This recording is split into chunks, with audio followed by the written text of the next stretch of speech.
O agronegócio é feito de pessoas, pessoas que têm história, pessoas que trabalharam muito para conquistar o seu legado, pessoas que são referência daquilo que o Brasil tem de melhor. E o agronegócio tem mostrado para o Brasil aquilo que é de melhor, aquilo que é família, aquilo que é tradição, aquilo que é crescer através do trabalho. E algumas dessas histórias eu trarei a partir de agora para vocês. Vira e mexe, nós vamos trazer alguém aqui com uma história interessante para contar para vocês. O meu entrevistado de hoje eu já tive a felicidade de entrevistá-lo outras vezes. E tenho a felicidade de conhecê-lo há muitos anos. O senhor Antônio Pimenta Martins. Um homem que, eu brinco, o coração dele é maior do que ele. Eu falo isso porque conheço há quase 30 anos. Como é que você está, Toninho? Tudo bem, Ronaldo? Estou muito bem, graças a Deus, com saúde, né? Coração tá bom? Coração zerado, cuidando da saúde, né? Curtindo a família, 7 netos. E aí no agro, como sempre, né? Nunca desliguei do agro desde 83, quando eu formei, né? Em agronomia na UFG, em Goiânia. Você fez na UFG agronomia? UFG. Eu morava em Goiânia, né, Divino? Eu fui para Goiânia com 8 anos de idade, né? Meus pais separaram. E aí nós fomos para lá, minha mãe, 4 meninos e minha avó para ajudar. E aí ficamos lá até formar. Aí quando eu formei, eu só passava férias por aqui, né? Meu pai morou em Santa Helena uns tempos, depois para cá, então férias era só por aqui. E aí eu já sabia que meu destino, coração aqui é o lugar de ficar para sempre. Por que agronomia? Eu sempre tive uma infância, uma criação rural, né? Meu pai na década de 60, ele abriu a Massey Ferguson aqui em Rio Verde. Ele era concessionário aqui? Concessionário Massey Ferguson. Ele trabalhou antes abrindo a Volkswagen, depois vendeu a participação dele e abriu a Massey Ferguson aqui com o seu Jado Parreira. E aí, depois da separação, ele foi para Santa Helena, abriu uma filial lá. E aí, nesse período todo, quando eu era menino também, quando meu pai ainda morava em casa, de manhã, de madrugada, eu ia para fazenda, eu queria ir. Meu avô tinha uma fazenda que ele herdou da minha avó, né? Que era do Coronel Vaiano, meu bisavô, ali em Santa Helena. Tinha 5.000 hectares lá e não valia nada, era só mato. É mesmo? E aí, só que ali, né? Tinha um gadinho, e eu junto. Que época foi isso? Isso na década de 60, né? Na década de 60. Ele abriu a empresa aproximadamente em 68. E aí pegou a época áurea do algodão em Santa Helena, né? Paulo Lopes, né? Eu lembro dele contar que o Paulo Lopes tinha 300 tratores naquela época. Que isso, cara. E aí em 77 a coisa... O algodão é assim, né? Um ano milionário, outro ano quebrado. Naquela época era muito pior, muito mais complicado. Tecnologia, semente, a panha era tudo manual. Era manual. Então era uma época muito complicada, né? E meu pai paralelamente tinha fazenda, né? E ele escapou porque ele não plantou algodão. Ele começou a soja, foi pioneiro, né, na soja aqui na região, e boi. E aí eu nesse período, voltando à sua pergunta, sempre fazenda. Passava férias, acabava as aulas da noite e estava para cá. Fazenda. Ficava em Santa Helena, ficava fazenda. Fim de semana vinha para Rio Verde, né? Festar. E então, assim, coração queria que lá. Meu pai plantava e eu ficava louco, em cima da plantadeira, trator, ajudava na fazenda. E aí, quando chegou a época de escolher a profissão, o Eduardo, meu irmão, não tinha dúvida. Ele tinha de menino e falava que ia ser médico. E eu falava assim, tem que ser alguma coisa ligada à agricultura. Aí era agronomia ou veterinária, né? Aí eu não tinha muita paixão por cirurgia, por sangue, esses trem, não. Cuidar de bicho, não, né? Meu negócio era terra mesmo, terra molhada. Eu ficava assim, vendo a soja, o milho nascendo, aquela terra molhada, eu ficava louco. Ali era a minha paixão. Aí foi fácil a decisão. Seu pai chegou a influenciar de alguma forma ou não? Ele sempre deixou... Eu me baseava na vida dele, né? Aquilo que eu quero pra mim. Mexer com fazenda, com roça, com boi, esse tipo de coisa. Então, é igual meu filho fez agronomia. Eu nunca pedi para ele fazer agronomia. Se ele falasse para mim que ia fazer direito ou qualquer outra profissão, eu ia dar o maior apoio, né? Ele optou por agronomia. Eu sei que eu influenciei. E ele é apaixonado da profissão. Hoje é meu braço direito e esquerdo. Quando você terminou a agronomia lá na UFG, Você já foi trabalhar com seu pai ou não? O meu sonho era formar e trabalhar com meu pai. É. Aí eu já namorava firme, falei, eu vou ter que casar. Eu namoro há 5 anos já. Até hoje que é minha esposa, que é minha prima. Então eu formei... Vocês são primos? O meu sogro era meu tio-avô, Brasil Pimenta. É. Conhecido e famoso na cidade. Sócio do Zauro Martins, Aham. aquele posto ali em frente à sua água. Eu lembro do posto. E aí eu formei e conversei com meu pai, eu tô noivo, preciso casar. E meu sonho é trabalhar com o senhor. Acho que não era o que ele queria, porque eu tenho 6 filhos, 7 filhos na verdade. Né? E ele mais de boa, ele falou assim, olha, tudo bem. Aí meu sogro me deu um apartamento, eu tinha um predinho ali na Presidente Vargas, até hoje é nosso. Me deu um apartamento. Meu pai mobiliou, ganhei muito presente. A Luciana já estava aqui em Rio Verde trabalhando, dentista, né? Ela fez odontologia. Ela já tinha feito a odonto na época? E o pai dela montou um consultório para ela. Ah. E já estava bombando já, porque ela toda a vida foi muito estudiosa, né? Família grande. E ela já estava mandando brasa na profissão. E aí eu vim e comecei a trabalhar com meu pai. Isso em 83, né? Logo eu casei em outubro. E aí tô levando a vida com meu pai lá, mas eu falei assim, sabe uma coisa? Não vai virar não, eu tenho um irmão demais. Aí meu pai falou era que muita gente para dividir a falou fatia. Falou que ia dar uma roça para mim, não deu. Aí eu ficava, o que me matava era a dependência, né? Uhum. Porque eu tive o privilégio de formar sem trabalhar. Mas assim, dinheiro eu não sabia o que era tudo... Eu estudei escola pública, né? Na faculdade. No segundo grau não, escola particular meu pai pagou. E aí formei, agora tem que tal. Aí eu falei, sabe uma coisa? Não vou aguentar não. Aí principalmente assim, tem que pedir dinheiro para ele. Uhum. Não, que vergonha, né? E aí fui pro mercado, encontrei o Paulo Roberto Cunha numa festa do Juraci, meu compadre, saudoso, né, que recentemente voltou para o mundo espiritual. E aí nessa festa eu conversei com o Paulo Roberto, que eu já conhecia, assim, admirava, né? O crescimento é comigo. E no final da festa eu peguei e falei assim, Paulo, como é que é seu pai com você e tal? Eu tô tendo dificuldade, eu precisava trabalhar. E meu sonho era trabalhar comigo, né? O Paulo não era político na época ainda. Não, ele só era presidente comigo. Pois é, uma política partidária não. Não. Isso foi em 84, ele foi candidato em 86. Aí eu peguei e conversei com ele, não, vai lá pra gente conversar. No outro dia, 8 horas da manhã, eu estava lá comigo. Me recebeu com a maior, assim, amizade. Eu tô nem indo, nós estamos abrindo uma loja em Serranópolis. Estamos reformando lá. Mas sua mulher não vai querer ir para lá. Eu falei assim, vai, ela vai para onde eu for. Falei, então vai lá dar uma olhada, se você quiser. Aí eu peguei e chamei o Cláudio Teório, que eu conheci ele, que até hoje está na Comigo. Está na Comigo. Ele estava fazendo agronomia na época. E o tio dele ia ser o gerente lá de Serranópolis. Eu falei, Cláudio, você vai lá comigo e tal, tá. Na hora. Aí nós fomos para lá, cheguei lá, o coração bateu, de Jataí para lá era terra. Nossa! Cara de Deus, chegou aquela cidadezinha assim, eu falei, sabe uma coisa, meu amigo? Vou peitar com o maior prazer do mundo, vou começar minha vida aqui. E a esposa? Aí voltei, conversei com a patroa, conversei com o meu sogro, com o tio, ficou com um bico desse tamanho, eu vou tirar a filha dele do consultório, levar para uma curtela. A Serranópolis daquele tempo, 84. 84, meu Deus do céu. E aí no outro dia cedo, tá com o Roberto. Falei com meu pai, pai, tô conseguindo, sei lá, vou cuidar da minha vida, eu só tenho filho demais. Aí ele falou, seu coração tá pedindo, né? No fundo, eu acho que ela achou bom, né? Ó, vai cuidar da vida, né? Eu já cuidei até hoje. Vai ganhar dinheiro. E literalmente ele não precisava de mim na fazenda. Não era um negócio grande, não era. Não agregava, né? E aí no outro dia cedo, eu falei assim, Paulo, o emprego serve pra mim. Mas você já falou com o seu mulher? Não, já tá tudo pronto, já estou desmontando o consultório.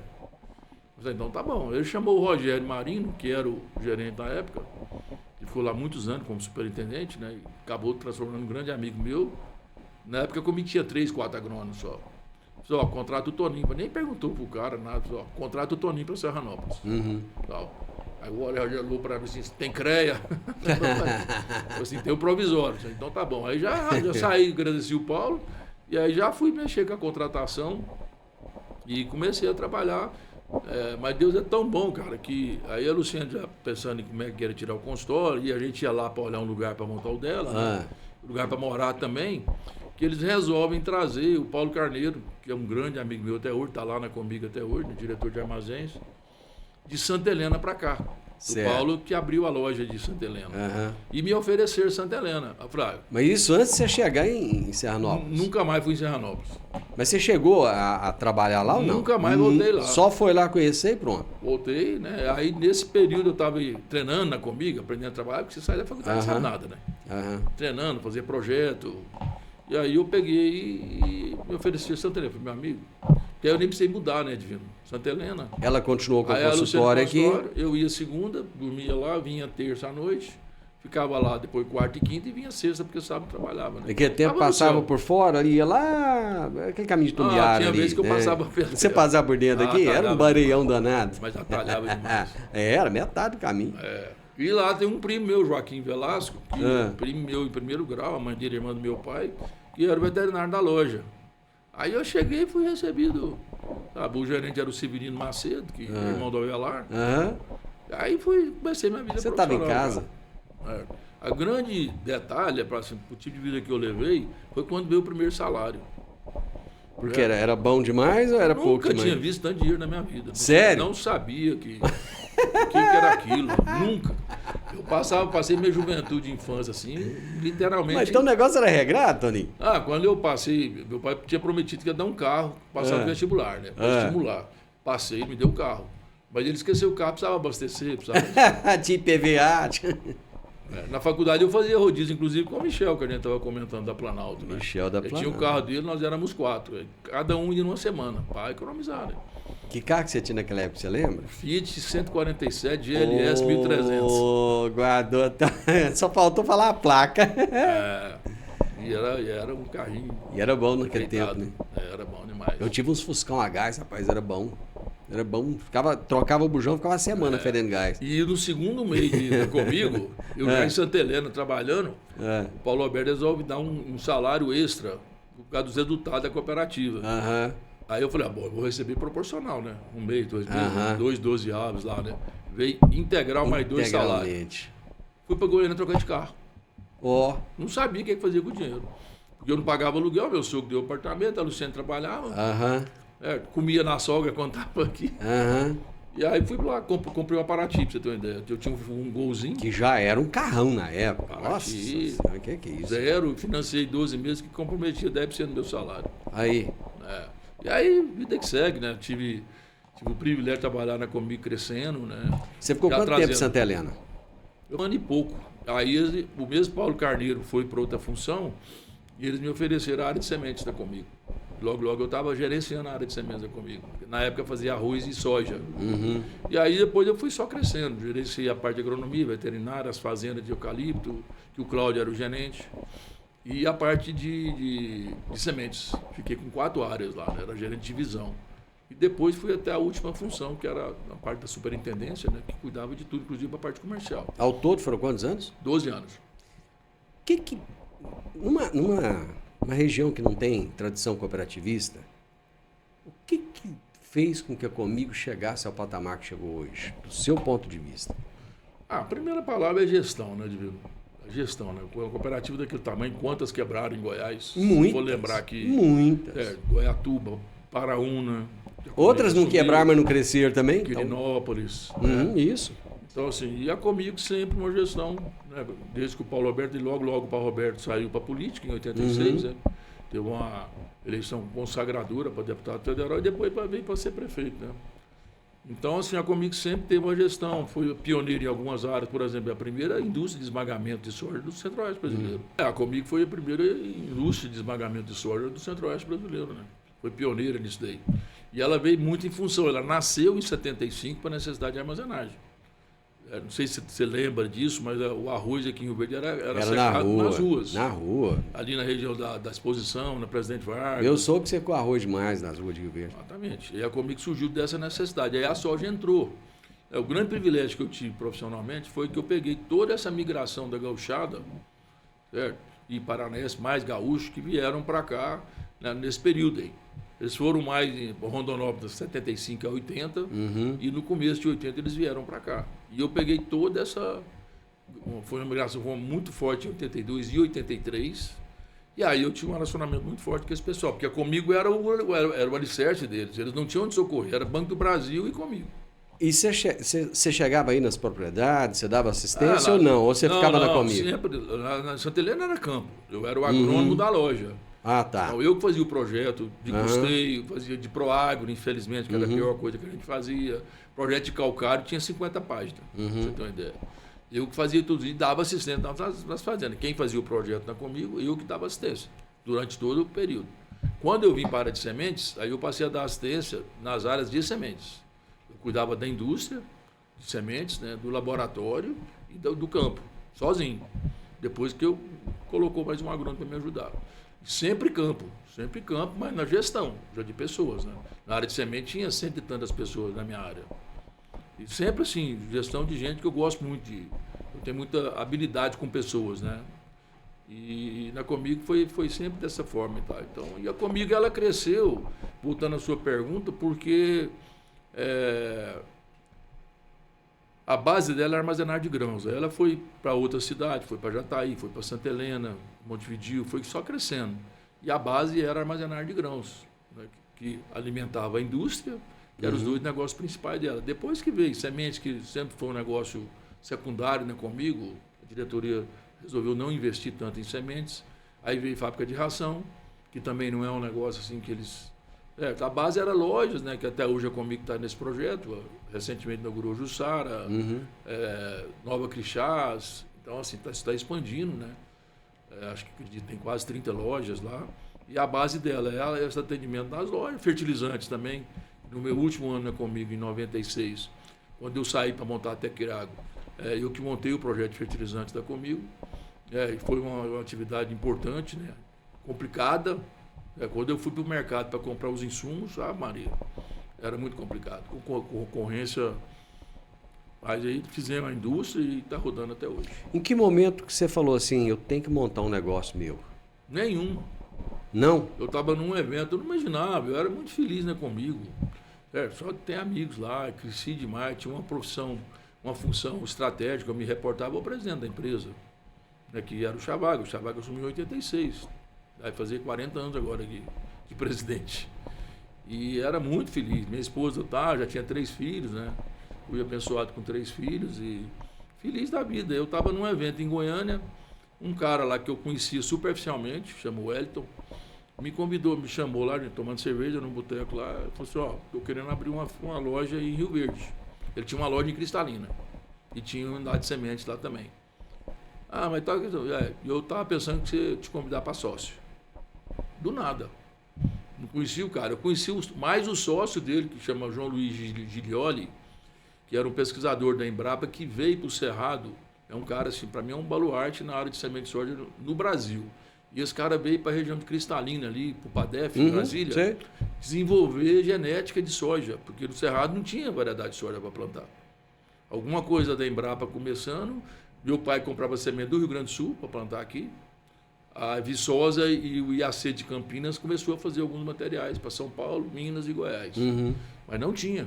E esse cara veio para Cristalina, fundou a FT Sementes, lá, era sócio do Francisco Terezava, que está até hoje mexendo com semente. E o João era sócio dele. E o João tinha muita afinidade. Eu comprava semente para Comigo deles. Aí aquele tempo falou assim, você está falando sério? Eu falei assim, estou mais sério que você imagina. Eu falei, então vamos conversar. Aí eu comecei a vislumbrar assim, vou ter meu negócio, eu já plantava um pouquinho de lavoura, vou poder expandir isso, que era a minha paixão, né? Ter meu negócio, já tinha 12 anos de mercado, né? E peguei e topei a parada. Só que eu imaginava que era só 2, aí eles eram 3 e o Everaldo trabalhava com eles aqui, como vendedor.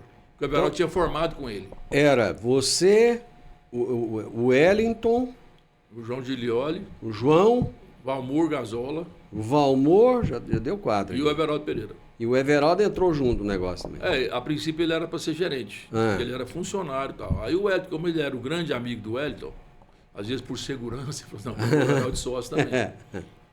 Eu mal conheci o Everaldo. Ele é 10 anos mais novo que eu conheci ele que ele ia lá na Comigo fazer esse pedido para mim de semente. Chegava lá, fazia o pedido e ia embora. E aí Deus me abençoou, né, com essa sociedade aí. E aí quem tocava o negócio era eu e o Everaldo. Que foi aquela loja da Presidente Vargas ali? Presidente Vargas. Acima da Comigo ali. Bem acima ali, quase perto de onde era o Mauruzan ali.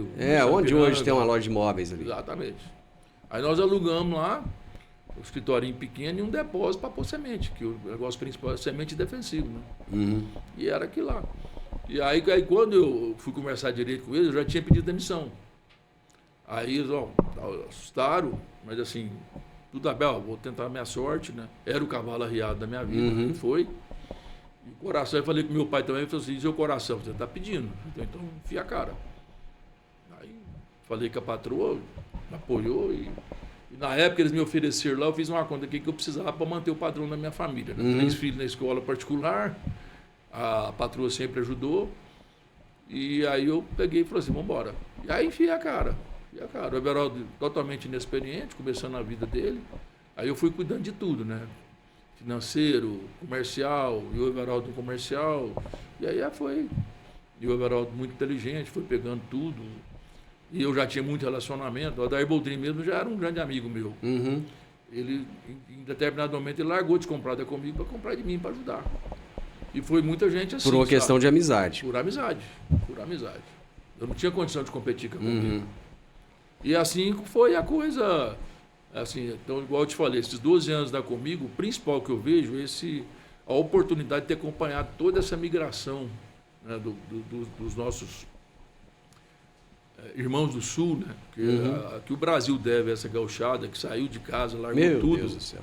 Não, aí você vai para muito. o Mato Grosso, o que virou aquilo lá, né? Eu tive a oportunidade de ir em Luiz Eduardo Magalhães, na década de 80. Eu conheci era um posto lá. de gasolina. Eu conheci lá. Mimoso do Oeste da Bahia. Era? Não tinha nada. Tinha nada. Primavera nada. do Leste era um posto de gasolina. Nada. Você vai lá hoje, é uma cidade de mais de 100 Maravilhosa. mil habitantes. Sorriso, Sinop. Meu Deus do céu. E tudo isso aí. Vai parar. Hoje eu estou no Tocantins também, sou agricultor lá. Certo? Gaúcho Paranaense.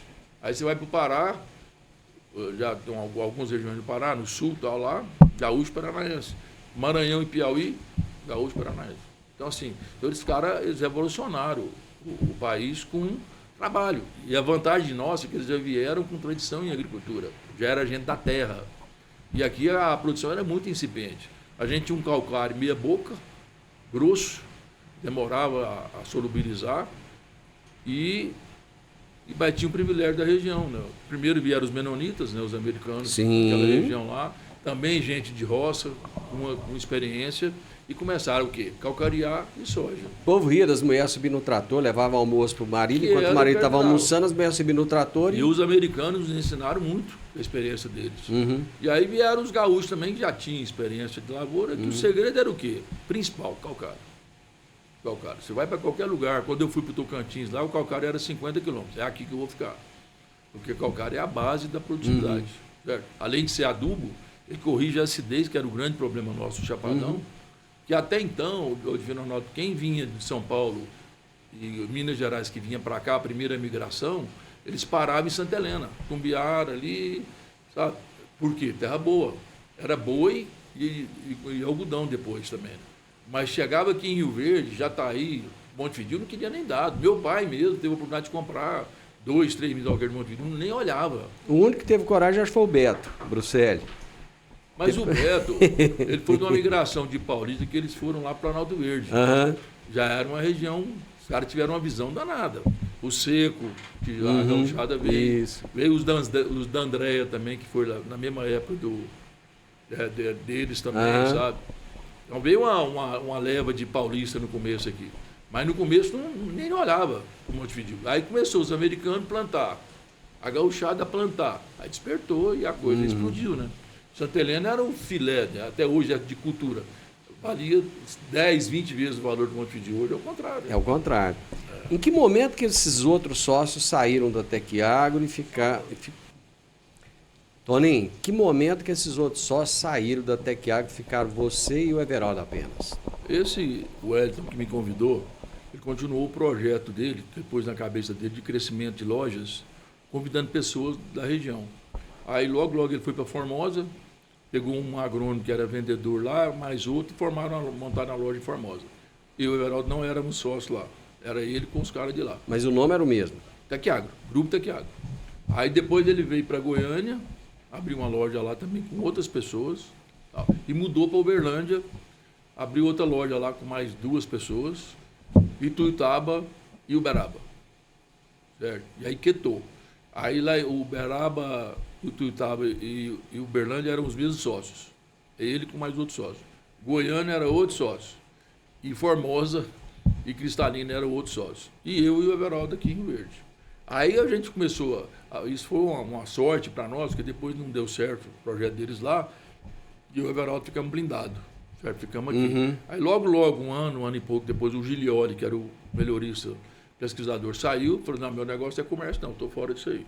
Só tá vendo a pesquisa. Aí o outro gaúcho lá, o Valmor Gazola, desentendeu com o Hélito, porque ele queria abrir Luiz Eduardo, e o Hélito não queria. Aí eles desentenderam, e esse gaúcho foi para Luiz Eduardo, está lá até hoje, e ficou sócio na loja de Goiânia. Ficou para ele. Uhum. Depois ele vendeu. Fecharam a loja de Goiânia. E o Hélio ficou em Uberlândia, certo? Aí ficou só ele, né? Então, eu e o Everaldo começamos com 20% cada um. Com a saída dos dois, nós ficamos com 33% cada um. Quando a gente já era majoritário. Mas nessa hora você já tinha dinheiro para comprar esse negócio ou foi assim? Os dois primeiros foi barato, né? Porque estava no começo do negócio. Uhum. Né? Fizemos uma avaliação lá, pagamos em produto, foi tranquilo. E nesse período, uma coisa muito importante que aconteceu foi a vinda das Sementes Goiás. Que esse mesmo cara chegou aqui com duas pessoas que eu nunca tinha visto, vamos fazer uma indústria de semente aqui, as variedades de cristalina não estão batendo para cá. E aí eu comprei a área do Jacó lá, saída para Montevidéu, onde é as Sementes Goiás lá, compramos um lote lá de 20 mil metros quadrados, e eles construíram e chamaram o Everaldo para ser sócio. Eu falei, mas com que bala? Eu falei, não, vocês vão ficar com 10% da empresa, vocês tocar a empresa, eles sabiam que precisava da gente, principalmente eu já tinha experiência com semente, né? E em 3 anos vocês vão pagando a gente. Certo? Aí deu, beleza, né? Aí esses dois, eles entraram, e aí nós já ficamos com 10% da Sementes Goiás e começamos a tocar em 99 a Sementes Goiás. Quem era o sócio na época? Eu, Everaldo, com 10%, o Wellington com 30%, e os outros dois, o Mário Sérgio. O Mário, lembro demais. O Mário estava na Crop Life? Crop Life, não. Era na outra empresa que ele, inclusive, está saindo agora. Praticamente até hoje. E o Rafael Lozovei, que você deve lembrar também, que era sócio nosso. Não, o Rafael não lembro. O Mário lembra bem dele. E aí depois a gente, com o tempo, o Hélito saiu, porque ele queria montar uma unidade em Monte Alegre de Minas, ali perto de Uberlândia. Ele vendeu a parte dele para mim e para o Everaldo. Os outros dois sócios aceitaram e construiu essa unidade. Nós pagamos ele em 3 anos em produção, semente principalmente. Aí o Everaldo pulamos para 40% da empresa. Certo? Com, assim, pouco recurso, né? Uhum. E o projeto era pequeno na época, 100 mil sacos de soja. Um dia nós vamos fazer 100 mil sacos. Eu lembro. Quando nós entregamos para a Nutrim, fazia 1.300.000 sacos. Isso, eu lembro. E aí ficou assim, aí depois, mais tarde, demorou um pouco, a gente comprou a parte do Mário e do Rafael também, e ficamos só nós dois. Em que momento que o nome Tec Agro passou a pertencer a vocês? Não, porque aí tinha as lojas época, ele fez que uma tinham empresa, nome também. Ele fez uma empresa da marca, ele registrou a marca. Aí cada loja tinha um percentual da marca. Ah, tá. Então a gente era sócio da marca. Aham. Tá? Tanto que para vender para a Nutrim deu trabalho a gente pegar a assinatura dos outros. Tá? Mas deu tudo certo. Então, assim, sempre foi o Grupo Tec Agro. Sempre foi, desde o começo. E aí a empresa começou, fomos abrir Montevidéu, Santa Helena, Jataí, depois Paraúna.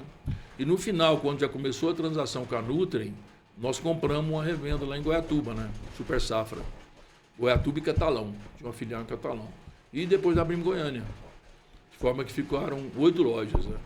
Aí eu faço para você a mesma pergunta que eu fiz em relação a comigo aquela hora. O que levou a Tec Agro, não só a Tec Agro, mas a Sementes Goiás também, a se tornar o que se tornou? Porque tem muita revenda que é daquela época, tá indo bem e tal, mas não explodiu. Muitas fecharam, né? Não cresceu como vocês cresceram, outros fecharam.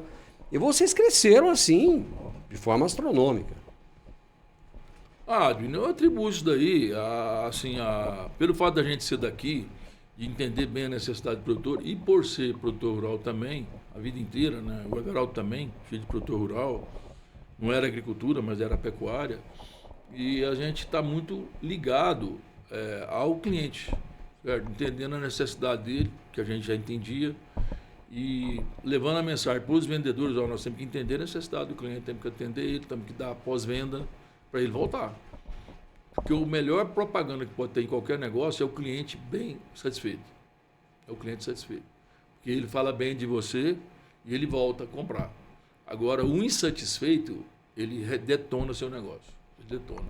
Então, a gente teve muito cuidado com isso daí, né? Com pós-venda, com qualidade. A Sementes Goiás, você lembra que ela foi considerada a melhor empresa de semente do Brasil por 3 anos consecutivos. Lembro, saía na Globo Rural. Lá, um evento em São Paulo lá que eles elencavam 20 segmentos do agronegócio para premiar as empresas. E nós éramos considerados a melhor empresa do Brasil. Então, por quê? Qualidade. Porque o semente é a base de qualquer negócio da agricultura, é a base. Você joga uma semente no solo, se ela não germina, meu amigo, o prejuízo que você dá para o cliente. Então, assim, a base dessa semente tem que sair, ela tem que ter vigor.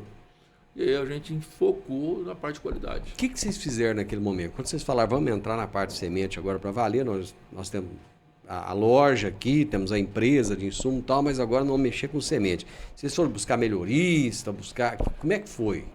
Não, a parte de melhoramento não, porque a gente sempre foi assim, você sempre paga pela genética. Certo. Tem grandes empresas que fazem isso. Tipo, na época, a grande era a Monsanto. Certo. Que saiu comprando todo mundo. Inclusive a FT Sementes lá, que era o Gilioli. E esse pessoal desenvolvia genética. Porque aí veio a lei de proteção de cultivares. A indústria do mundo veio fazer semente no Brasil porque ia receber royalties. Antes não tinha estímulo. Eles não iam receber royalties. Certo? Então, assim, aí a gente foi atrás das melhores genéticas. Foi quando, inclusive, nós pegamos o pessoal do Grupo Dom Mário, né, que eles começaram a atuar no Brasil muito forte. Dom Mário é argentino? Dom Mário é argentino. Hoje ela tem 80% da genética do Brasil, para você ter uma ideia. Então, assim, são várias marcas hoje. E a gente foi atrás dessas empresas para ter a genética, porque semente a gente sabia fazer. Então, você tinha que pôr essa genética dentro da semente. E aí fizemos desse negócio. Agora, o grande trunfo que eu atribuo ao Grupo Tecag também é o time de pessoas que a gente conseguiu formar, sabe? A gente investiu muito em gente, então a gente tinha um time de gestores de primeiríssima linha, sempre remunerando bem esse pessoal, o vendedor tinha comissão, sabe? Então, assim, valorizando as pessoas, dando treinamento, sabe? Nós chegamos a ter 550 funcionários, para você ter uma ideia.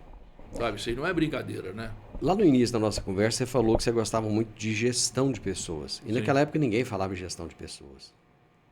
Era uma época que as pessoas não davam muita... Tanto é que todo mundo tinha excesso de currículo. Você não gostava do funcionário, você mandava ele embora, pegava o currículo e contratava outro. E lá não. Lá vocês conseguiram criar essa... Outra palavra que é muito comum hoje, que é cultura da empresa. Vocês já criaram cultura da empresa naquela época. Sim. Cultura de respeito, inclusive entre os funcionários, né? Treinamento. Então, o time de recursos humanos nosso era muito qualificado, sabe? Nós fazíamos o atendimento pós-demissão. Você demite um funcionário, então depois tinha um apoio para essa pessoa que foi demitida, não importa o motivo. Tinha até esse trabalho, sabe? Respeito, né? Então, e valores cristãos, né? Não é o fato de eu ser, assim, a gente entender que não é porque eu era dono, eu era melhor do que alguém, né? Então, assim, uma base cristã muito forte, que a gente sempre teve, eu mais o Everaldo, a gente conseguiu passar isso, nós somos todo mundo igual aqui, tudo irmão, né? Cada um com o seu objetivo na vida, de crescer, de cuidar da família, de realizações, né? E a gente passava isso para as pessoas, não numa forma de hipocrisia, mas numa forma de sinceridade mesmo. Era o que a gente sentia. Tanto que a gente tinha um relacionamento, assim, fazia convenção de comercial lá, chegou a ser 100 pessoas na convenção. Tudo agrônomo, vendedor, as funções ligadas àquele negócio ali, para aproximar, né? E o cliente a mesma forma. Tinha loja nossa em Montevidéu de tardezinha lá, era o shopping da cidade. O produtor ia para lá bater papo, passar uma carninha, tomar uma cerveja. Se aproximava do cliente, ia na fazenda dele. Esse era um ponto. Eu lembro que a sua sala ficava aberta. Sim. As pessoas chegavam, entravam, saíam. Eu, quantas vezes eu cheguei lá, lógico, reportava a secretária, né? Mas podia chegar e ter acesso. Não tinha essa... Eu não tinha que ir atrás de alguém que ia falar com o Toninho, não. Falava diretamente com o Toninho. No tempo da revista Plantar, né? Naquela época. Então eu lembro bem disso. Toninho, como é que foi, de repente, vocês chegarem à conclusão que era momento de vender as empresas? Vocês estavam bem. Aquela outra pergunta que você me falou, né? Chegou a decisão de montar Tecag e tal. Não chegamos, cara. Não chegamos. A coisa veio. A gente começou a ser assediado porque nós estávamos caminhando para uma empresa de 1 bilhão de faturamento. Sabe? 550 funcionários. O negócio estava tão redondo aí, a gente tinha empresa de armazéns também. Então, eu, por exemplo, eu produzia, mas o Everaldo, Nossa produção ia para Sementes Goiás, virava semente e eu vendia semente na loja. Então eu fiz o ciclo todo. E aí com o armazém eu comecei a fazer barter. Que aí os números da empresa ficaram assim... Por que barter? O cara me trazia o grão e eu dava o insumo para ele, a semente, o adubo, a gente não vendia adubo. Mas para o cliente do barter, eu comprava o adubo e punha no pacote. E com isso o negócio ficou muito robusto, sabe? Redondo, sabe? Limpo, né? Sempre assim, nunca tive... Você conhece a nossa conduta moral e ética, nada debaixo do tapete, né? Muito cuidado com a parte tributária e contábil. Então, assim, redondo a empresa. E aí a gente começou a ser assediado pelo mercado. Um amigo nosso de Uberlândia veio, e ele não era que ele mexia com isso, não. Falou, tem 2 empresas que me procuraram querendo conhecer vocês. Vai conhecer para quê? Para ser sócio ou para te comprar. Não tinha isso no nosso radar. No radar. E aí vieram 2 fundos, um americano e um nacional, e veio uma empresa da Irlanda, sabe? Querendo, aí começaram. Esse cara preparou esse documento, chama teaser, que era o quê? O resumo da empresa. Ó, tantas lojas, tantos funcionários, fatura tanto, tanto de semente, tanto de insumo, tal. Aí as 3 fizeram proposta. Com conversa curta, sabe? Mas a gente ficou assim... E aí ele falou, vamos para São Paulo. Aí nós contratamos. A KPMG é uma das top 4, né, de auditoria, de consultoria a nível mundial. Ela tinha um time de M&A que fala, que é fusões e aquisições. Fusões e aquisições. Aí nós fomos conversar com esse cara, contratamos ele, e eles vieram para dentro da nossa empresa fazer um valuation, que chama. Uma avaliação da empresa. Sim. Tá? Por preço. Aí acabaram isso daí e mostraram para esse povo lá. Saiu os 3 correndo. Eles assustaram com a avaliação e nós também assustamos. Tá? Nem vocês sabiam o tamanho daquilo que vocês o irlandês acho que queria comprar coisa barata. Aí... Mas foi bom demais desse negócio aí, porque quando os caras vieram, aí a gente ficou amigo do gringo lá, eu falo um pouco de inglês, né? Aí fiquei amigo da... Aí pegamos o bicho, vamos... A operação deles era Irlanda, depois foi para Inglaterra, Escócia, Romênia e outros países lá, virou um gigante. Né? Falou, não, vamos, a gente queria conhecer a operação de vocês, eu não conhecia Londres, nem Dublin, né? Aí eles pegaram e mandaram passagem, nós fomos lá, eu e o Everaldo, ficamos lá, até que esse cara de Uberlândia, amigo nosso, ficamos lá, conhecemos lá uma semana, né? E íamos embora, depois não deu negócio, então ficamos só amigos. Legal. Vamos comer pizza, né? E aí passou um tempo, cara, uns 6 meses mais ou menos, a gente esfriou, aí o Everaldo sentando, bicho, e aí, ó, só tá vindo gigante para esse negócio nosso. Hoje a gente tá protagonista, mas nós podemos virar coadjuvante. Daqui a pouco. Tá, aí nós fomos para São Paulo. Aí fomos atrás de bancos lá, quem mexia com isso lá, e quando chegou no Banco Itaú, o mundo parou, né? Porque eles tinham muita experiência nessa área. Aí conversamos, contratamos eles vieram fazer o valuation aqui na empresa. E aí, bem resumido, eles fizeram e nós autorizamos ele no mercado. Nós assustamos de novo com o valor. Foram para o mercado. Apareceram 16 grupos interessados. Entre estratégico, né, tipo Sumitomo, outras empresas, os grupos os fundos, que inclusive depois que compraram o Uraltec aqui em Santa Helena, o Aqua, o Pátria, a Sumitomo, igual eu falei, e outras empresas também. Porque todo mundo falou que era os chineses que estavam comprando. E esse comentário é a gente rindo, né? Não apareceu nenhum chinês. Até por infelicidade, eles pagavam mais, né? E a Nutrien. A coincidência é que o presidente da Nutrien conhecia a gente de longa data. Ele foi presidente da Monsanto. E ele falou assim, eu quero até que água. E desde o primeiro momento, a melhor proposta, e com um detalhe, queria comprar 100%. Que era tudo que a gente queria ouvir. Porque o Pátria e o Aqua, eu e o Everaldo continuar na gestão 5 anos. Pelo menos 5 anos. Não era o que a gente queria, ser largar de ser dono para ser executivo. Né? E a Nutrien está lá. E a coisa andou, foi assim, complicado, porque mexer com gringo, né? O Brasil ainda é um país assim, não um reconhecimento tão sério para o mundo, né, de uma forma geral. Mas como a gente era auditado pela KPMG, que era a mesma auditoria deles, isso aí ajudou demais. Desculpa. E aí acabou caminhando, mas foram uns 2 anos nessa brincadeira aí, de avaliação, de advogado. A parte negocial foi mais tranquila, mas a parte legal... Mas Deus abençoou, foi no comecinho da pandemia, né? Você acha que houve uma conjunção ali sabe aquele negócio do alinhamento dos planetas? Aquele negócio do momento certo que tudo acontece? Porque depois, várias empresas que fizeram aquisições depois tiveram problemas, algumas até arrependeram. E não só no agro, mas em outros setores até. Tem empresa que comprou alguma coisa que era muito grande aqui, que depois que comprou parece que não deu conta de O manter Pátria e aquilo. o Arco, eles chegaram a comprar grandes empresas, né? Juntou tudo e acabou dando problema. Né? Pois é. Infelizmente, porque isso não é bom para o agro, né? Não, lógico que não. E assim, e aí aconteceu do negócio dar certo, foi no começo da pandemia, já estava assim, praticamente tudo lá, esses gringos vão reunir lá e vão acabar com os projetos a nível mundial, né? Mas honraram, e aí em junho de 2020 a gente concretizou o negócio, recebeu. Você teve que ficar um tempo lá? Não, era um dos dois. Aí ficou o Everaldo. Aí o Everaldo foi sorteado. Mas era negociado há 6 meses, o Everaldo ficou 3, 4 meses só e saiu. Eles liberaram o Everaldo, não fazia sentido, né? O que... Dentro da estratégia deles. É a maior revenda americana, pra você ter uma ideia. O que aconteceu com o Toninho Pimenta depois da Tequiago? Porque lá você era um cara que você era o tempo todo assediado para o produtor rural, para o engenheiro agrônomo. Sua vida, você sabia que você ia levantar, ia para lá, ia trabalhar o dia inteiro, ia voltar. De repente você era um cara que não tinha empresa mais. Talvez tivesse muito dinheiro, mas não tinha empresa mais.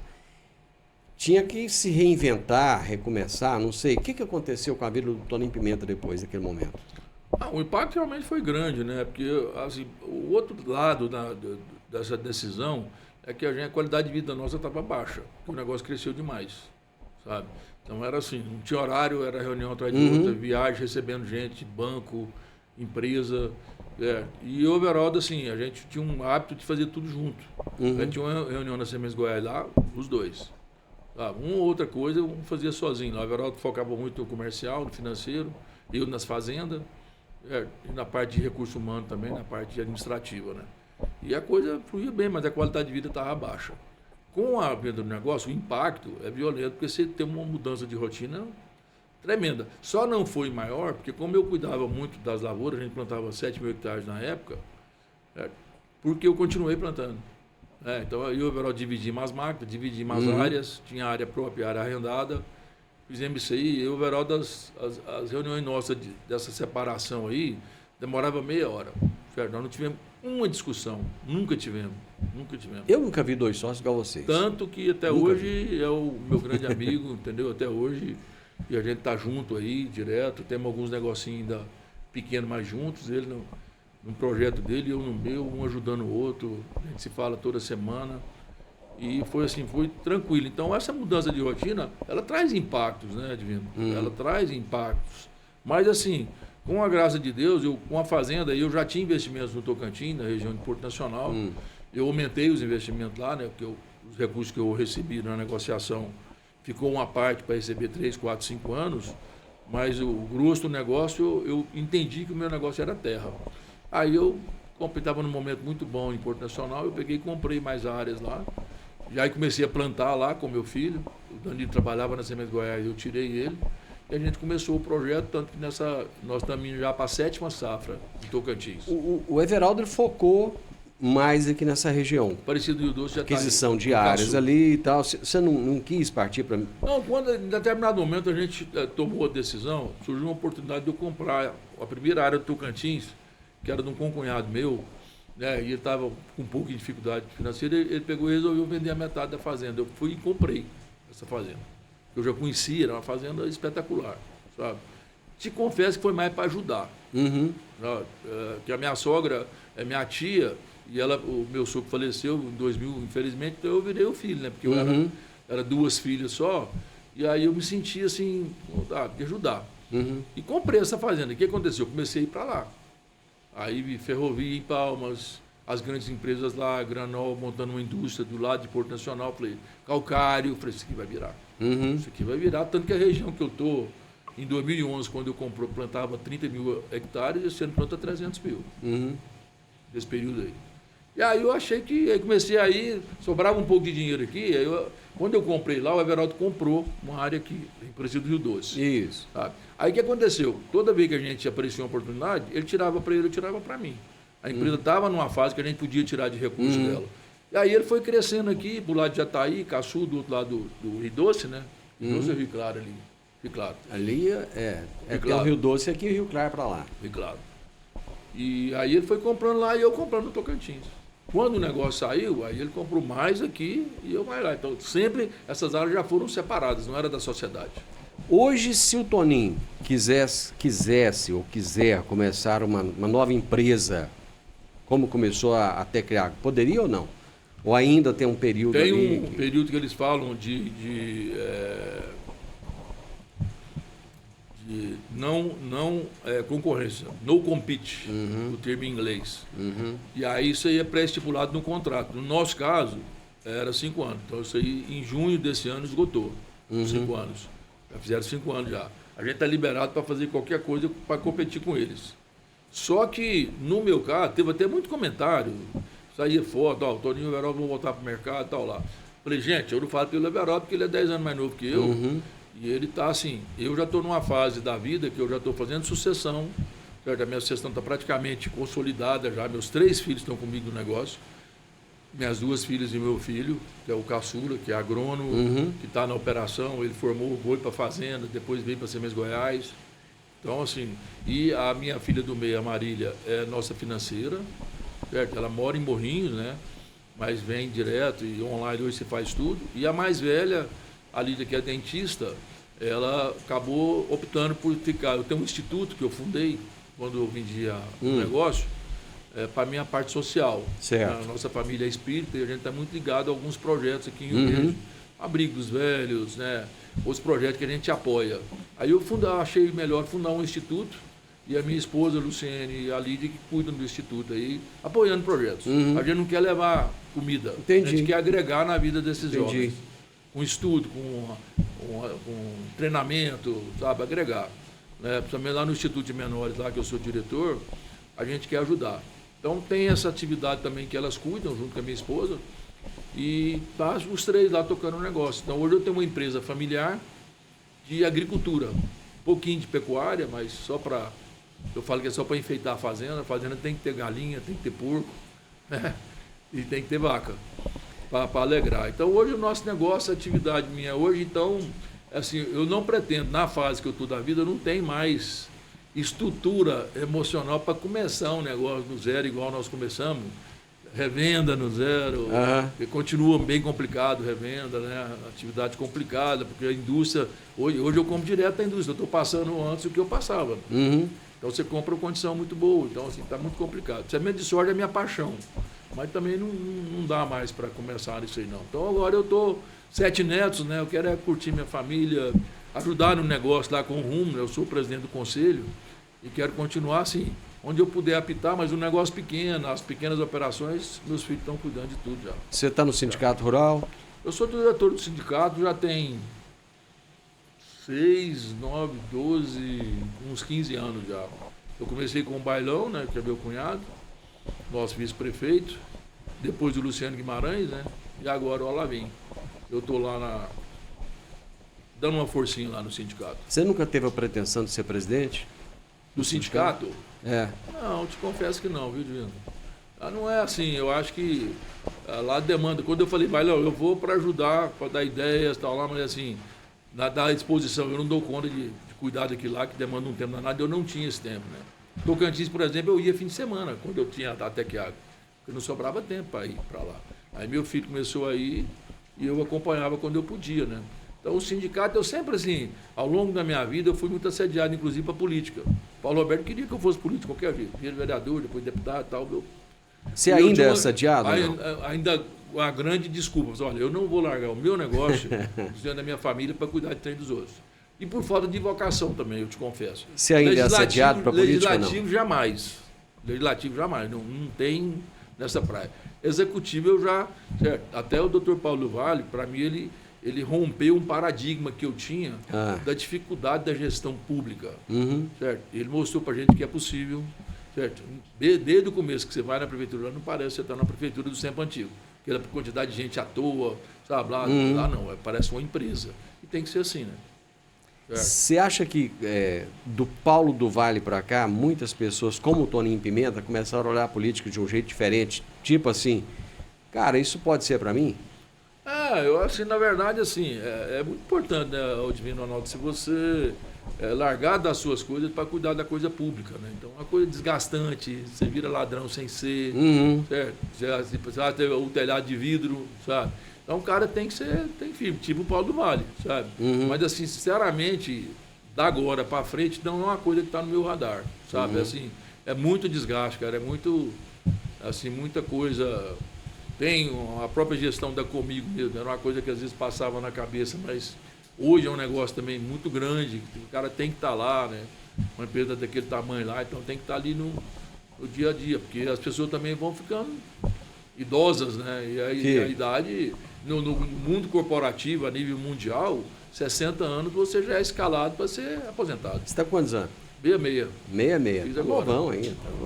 Tá novo. Mas assim, roça, família, pescar, viajar, é o que eu pretendo. É o futuro do e Toninho Pimenta. E ajudar na cidade no que eu puder, né? Eu sempre eu sou maçom, participei do Rotary Club, fundei o Rotary Club de Santa Helena de Goiás, pra você ter uma ideia. Então eu sempre gostei de participar da comunidade com o que eu puder. Isso eu vou continuar fazendo através do Instituto, de prestigiando o que precisar prestigiar, dando ideias, sabe? Então eu vou estar aí enquanto Deus permitir. Bacana, bacana. Eu gostei de ouvir você, porque eu fiquei com aquela dúvida. O que aconteceu com o Toninho Pimenta depois da Tecagro? Porque ali foi um divisor de águas na sua história, né? Eu acho que muita gente vai ouvir esse podcast, assistir esse podcast e vai se alegrar de saber que você está bem, deu outros rumos para a vida, mas que está conseguindo aproveitar a vida de uma maneira que antes não conseguia, né? A gente teve o privilégio, né, eu, Everaldo, assim, com a graça de Deus, aí, de vender a empresa num momento muito importante. A conjunção dos planetas que eu falei lá, alinhamento. Muita empresa sendo vendida, quebrou, tal lá. A nossa foi vendida no auge, certo? A gente pegou o fruto desse trabalho nosso e transformou isso em patrimônio, em bem-estar da família e para ajudar a comunidade também. Então, assim, eu acho que realmente foi um privilégio. A gente está muito feliz com essa oportunidade que Deus me deu, né? Para o Everaldo também, ter a oportunidade de fazer o seu próprio negócio, né? Esse ano eu vou plantar aí cerca de quase 10 mil hectares. Eu nunca imaginei na minha vida. Quando eu comecei, que meu sogro deu a chacrinha dele lá, em frente ao Dessa ali para plantar, era 40 hectares. E foi 40, tinha um tempinho bom. Depois foi para 100, né? Então hoje eu estou isso daí, mas assim, muito feliz aí, vida que segue. Você acredita naquela história de, o cara é um Midas, onde ele põe a mão vira ouro? Ou não? O Toninho seria um Midas? O que o Toninho põe a mão vira ouro? Ou não? Não é assim que funciona? Vou fazer uma analogia com essa sua pergunta em relação ao cara, você ter muita sorte, né? Eu falei, rapaz, quanto mais eu trabalhei, mais eu tive sorte. Eu acredito nisso aí, cara, no trabalho, de você construir a coisa bem edificada, com princípios, com valores, sem prejudicar ninguém, sem ajudando muitas vezes, né? Tinha companheiro nosso que entrava em dificuldade financeira, a gente negociava, sabe? E aquilo me dava um prazer danado, tô ajudando, porque o cara quando é médio, pequeno, hoje vai arrendatar lá, quando ele não produz, ele não tem como te pagar, velho. É verdade. 2003, 2004, nós estávamos quebrados. Por quê? Veio a ferrugem e os caras não produziram, não tinha como pagar. E eu não recebi, não tinha como pagar credor. O que salvou a gente? Nome, credibilidade. Fomos no credor e falamos, tá aqui.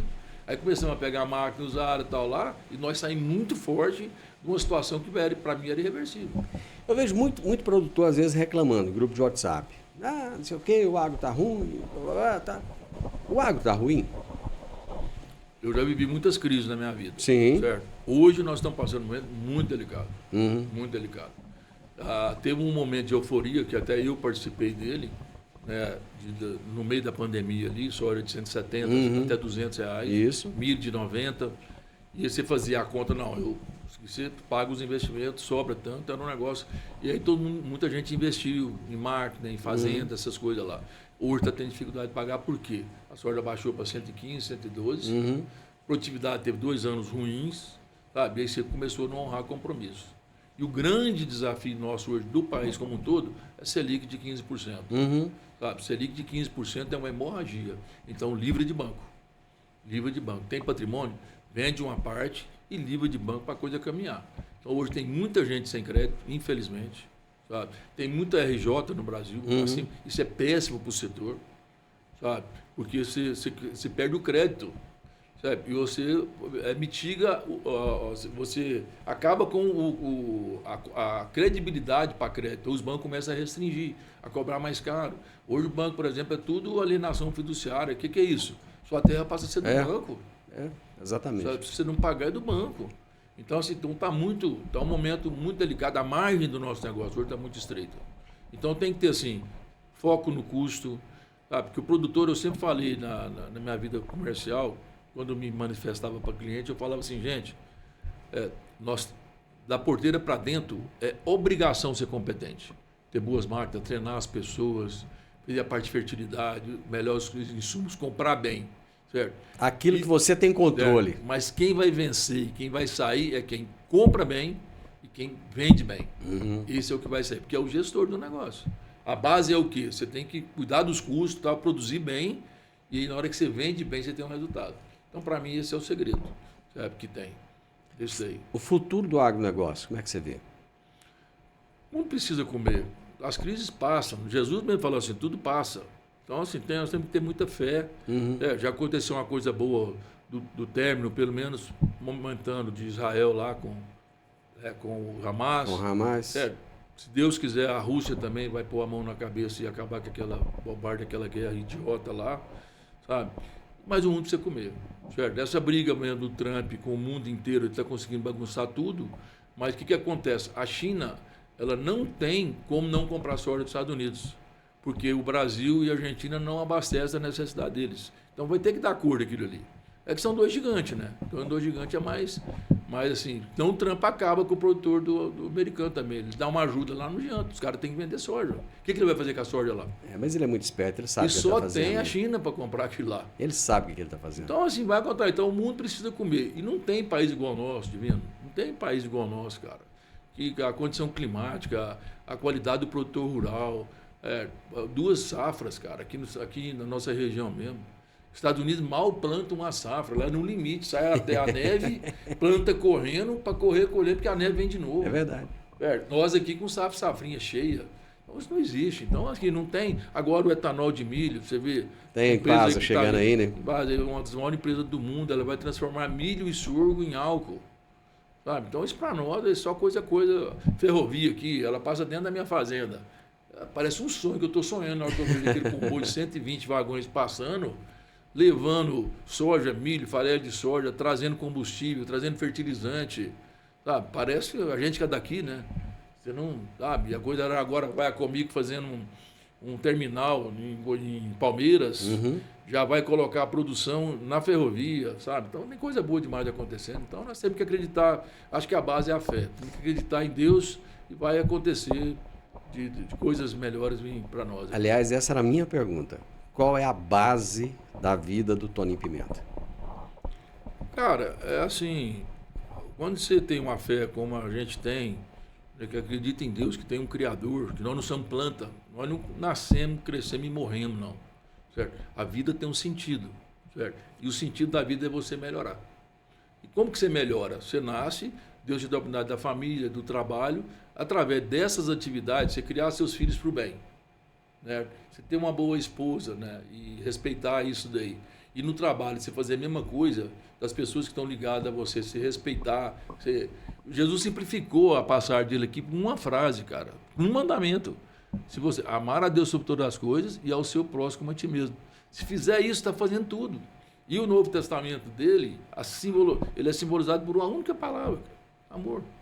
Então, se você tiver amor em tudo que você faz, no trabalho, na família, tal, lá, você vai estar seguindo esse projeto de melhorar. E depois, no final da vida, você vai ter recompensa lá junto de Deus.